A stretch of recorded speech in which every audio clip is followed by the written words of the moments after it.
In the ruling of the Supreme Court on 18th October 2024, the Supreme Court was very clear that its orders were being made because of the exceptional circumstances that would flow from the effect of the ruling of the Speaker of Parliament declaring the 4 seats vacant and a determination not to allow the MPs to remain in Parliament. What are some of the effects that weighed on our minds as exceptional circumstances that were alluded to in the ruling? The 4 constituencies of Amenfi Central, Fomena, Aguna West, and Suhum in the Western region, Ashanti region, Central region, and Eastern regions of Parliament are made up of hundreds of thousands of Ghanaians who had queued to elect these members of Parliament to represent their interests in Parliament as their voices.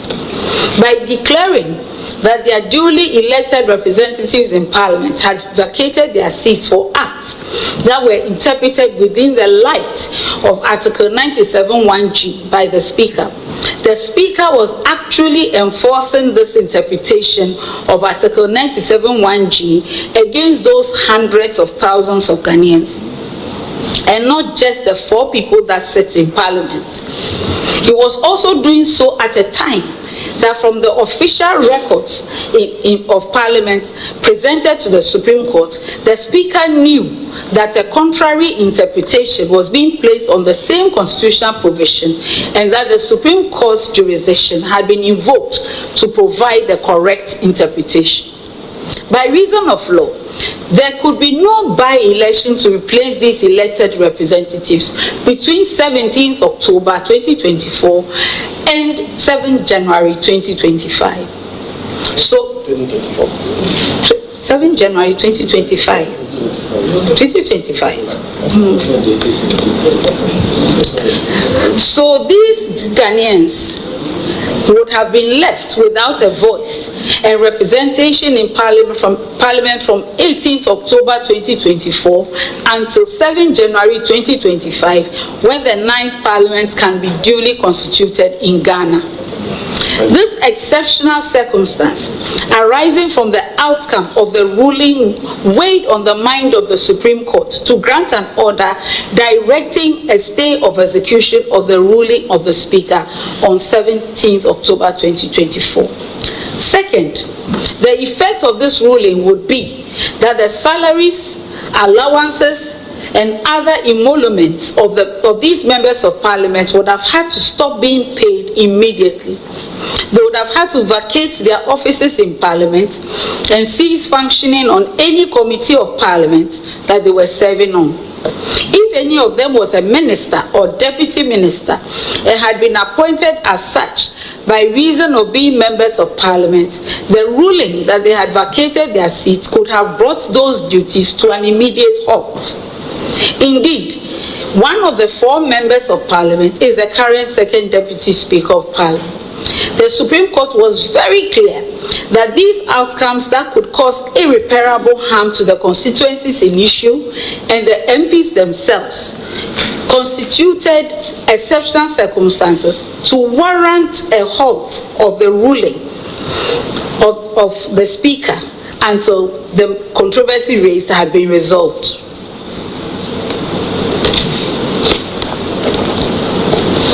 The consideration of these exceptional circumstances was clearly spelled out in the ruling of 18th October 2024. So it is surprising that the applicant should urge that the discretion of the Supreme Court was exercised in breach of Article 296. So why did the Supreme Court grant orders after hearing this application ex parte or without notice to the Speaker of Parliament?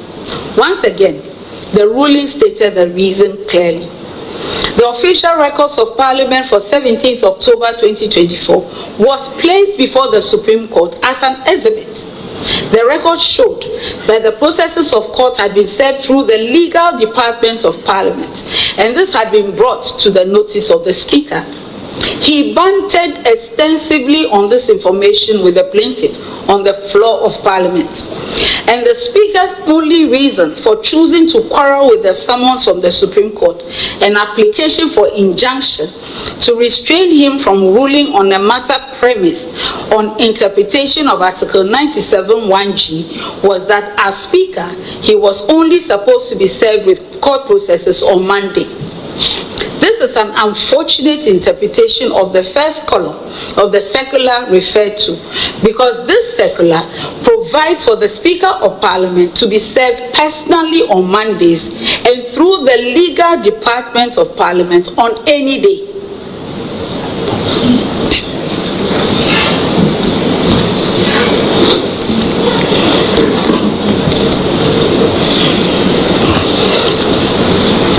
But whatever interpretation of the circular that the Speaker chose to put on how he was to be served, the Supreme Court is satisfied that the Speaker was well served with notice of the action that had been started on 15th October 2024 and seeking the correct interpretation of Article 97(1)(g) of the Constitution. He was well served before he delivered his ruling on 17th October 2024 that would lead to the exceptional circumstances enumerated herein. And the Supreme Court carries the constitutional obligation to give the correct interpretation of Article 97(1)(g) for its enforcement, if need be, by the High Court or any person that the interpretation comes to. Hence, the scope of the orders made to stay enforcement of the Speaker's interpretation of Article 97(1)(g).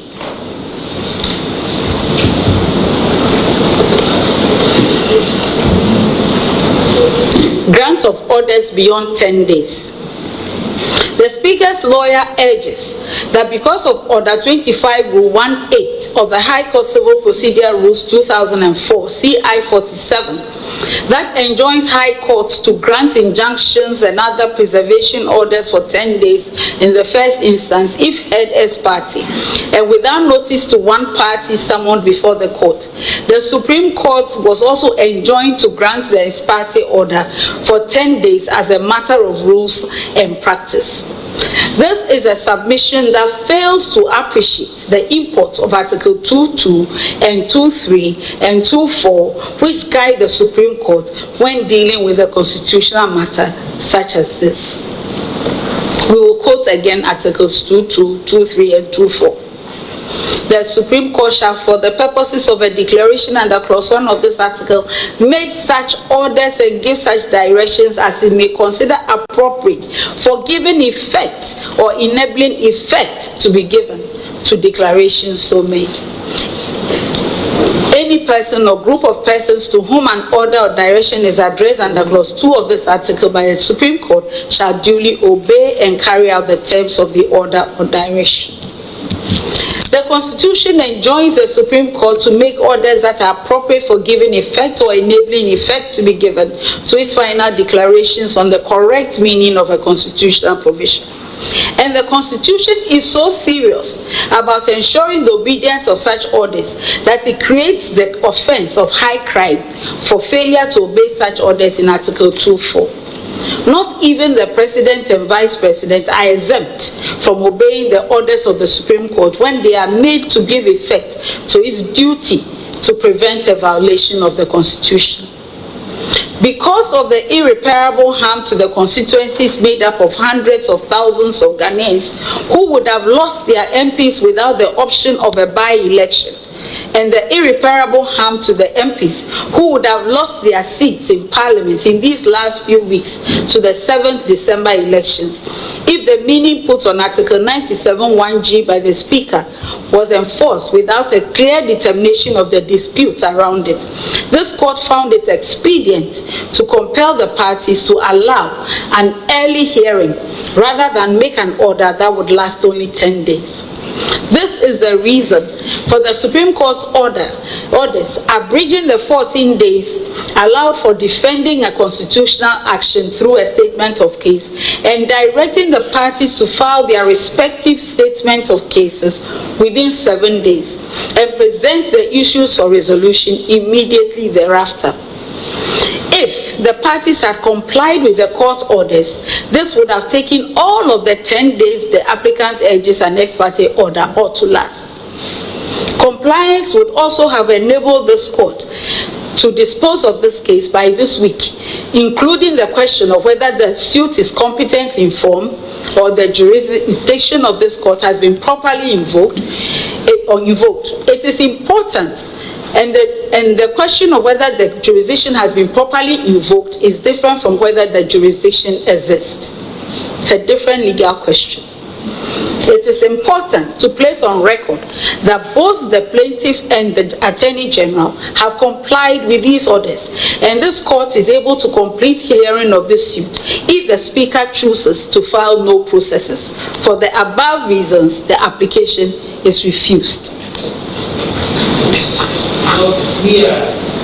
Lord, we are extremely grateful. Ask the court, please, my Lord. So, Mr. Lord, we're grateful. So, Mr. Sorry, will you be filing anything, or should we hear without you? Oh no, I don't have instructions on that matter, but especially so that if my lady looks at the affidavit that I filed, I said the order was served on the Speaker on Monday, so he has 7 days. I will speak with him, draw his attention to the court's ruling. So it was served on him on the order was served on him on Monday. That's Monday. Monday was 29th? No, last Monday is the 20th. Monday, just around 2 weeks ago. No, wait. No, on the 20th. It was served on the 20th. On the 20th? No, and today is the 21st. It was 21st. So he's gone past the 7 days? No, but if he's served with the order on that specific day, telling him to file within 7 days, it takes effect on the date of service. That's my understanding. So he was supposed to file by 28th? No, by the rules of the court, where the time limited for doing something is 7 days or less, weekends. So he was supposed to file by when? If we check out.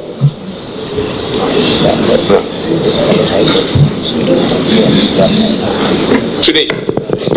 Today? Yes. This suit is adjourned to Friday for completion.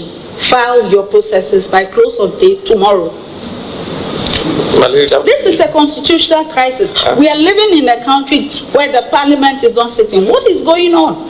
I'm not too sure that this suit is to enable parliament sit. It's to declare. Very well. Yes, I take it that's really in your so if I would plead that because look at the time that we are closing and the fact that we've done some work, filing it by Friday is not it's not possible. I also need to still go and take instructions. So maybe next week is fair. Today is Wednesday. Next week. At least if I'll take 7 days to file the two. No, do not count your 7 days today. Your 7 days started running from 21st. You cannot make your own rules. I'm just praying the court. I'm not making rules. I'm just praying the court.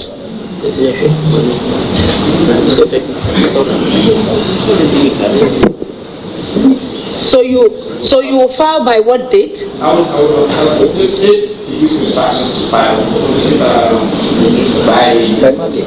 The 6th.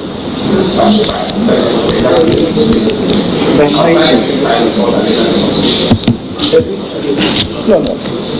It raises a lot of constitutional issues. Very properly assess the court.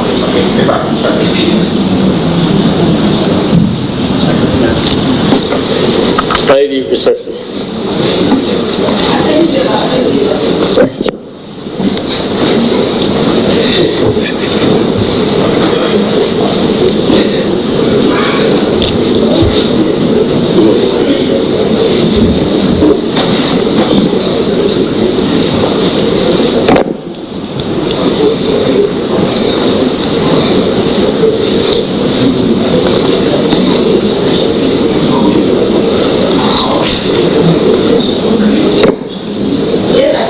Yes, highly respectful.